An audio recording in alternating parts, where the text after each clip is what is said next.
Welcome to today's Explainer. We're diving into something really fascinating today, the Montessori method. Specifically, we're zeroing in on exactly how Montessori practical activities work and how this approach takes totally basic, everyday tasks and literally transforms them into powerful, foundational learning tools for kids. If you've ever wondered how children can absorb so much without being glued to a traditional desk, you're absolutely in the right place. Let's get right into it. So picture this. Why on earth is a 3-year-old sweeping the floor? Right? In a lot of traditional settings, we kind of box chores away as something totally separate from early education. We see sweeping as just, well, cleaning up a mess. But the Montessori approach completely flips that script. Sweeping isn't just a chore, it's a huge opportunity. When a youngster grabs a child-sized broom, they aren't just cleaning. They're actively building responsibility, honing their gross motor skills, taking care of their space, and honestly, building a massive amount of self-confidence. Here is our quick roadmap for today's Explainer. We'll be hitting the power of doing, practical life activities, engaging the 5 senses, how the activities work, real-world benefits, and finally, mistakes to avoid.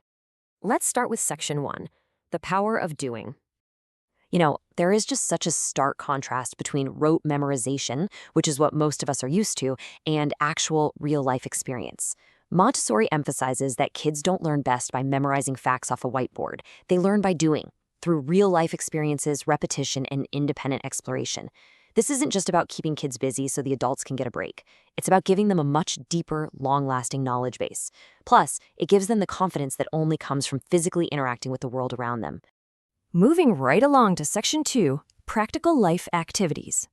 So what exactly do we mean by practical life? Basically, these are the everyday tasks kids naturally see happening around them. You know how children always want to copy what adults are doing? Well, these activities harness that natural urge.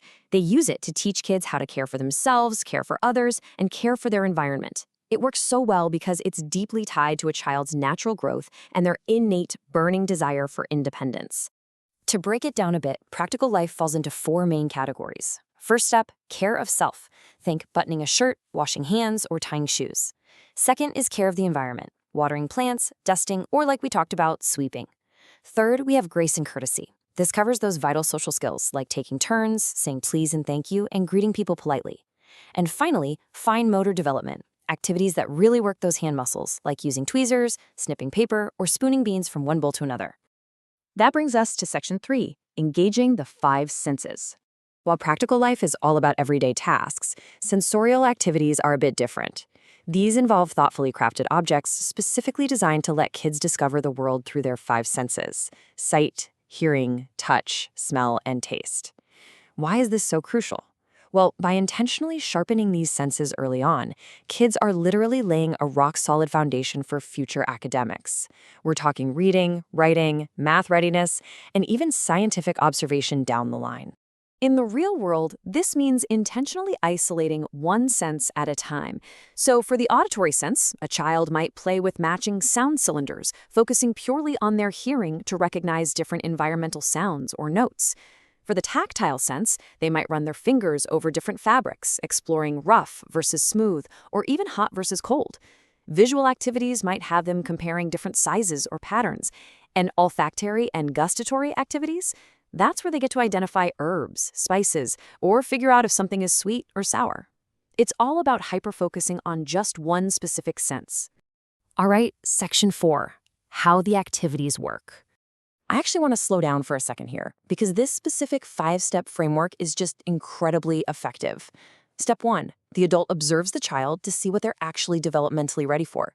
Step 2, the adult demonstrates the activity.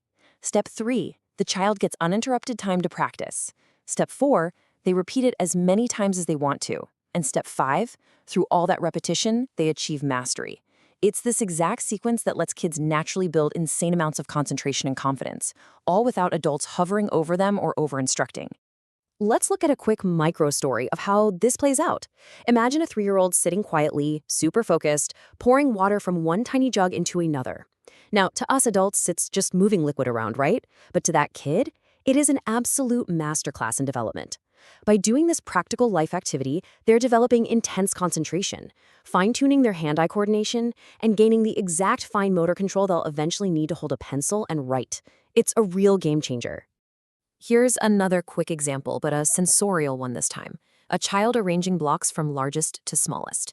Outwardly, they're looking at dimensions and feeling the weight of the blocks. But secretly, this basic sorting task is building logical thinking, sequencing skills, problem solving, and direct math readiness. They're literally feeling the concepts of math, right there in their hands, way before they ever see a number written on a page. Let's move on to Section 5, Real-World Benefits. What's truly amazing is how perfectly balanced the developmental benefits are across a child's entire growth. Cognitively, it builds observation and problem solving. Physically, you see improvements in balance, movement, and hand strength. Socially, those grace and courtesy exercises really do promote respect and empathy. Emotionally, it drastically reduces frustration and builds self-discipline. And academically, like we've seen, it preps them for writing, expands their vocabulary, and sparks scientific thinking. It is just a completely holistic, whole child approach.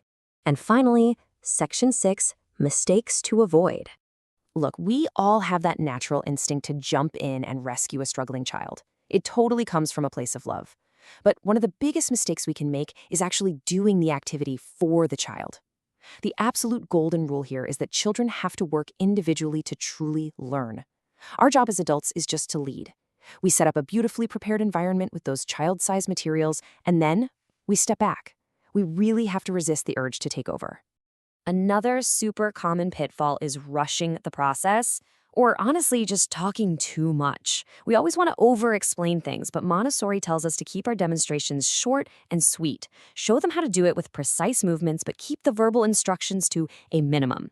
Every kid matures on their own timeline, right? So we need to pick developmentally appropriate activities, introduce them one by one, and then give the child the ultimate gift, uninterrupted time to just repeat and explore. It really all boils down to this core philosophy. Children learn via doing, through real-life experiences, through repetition and exploration, not through memorization.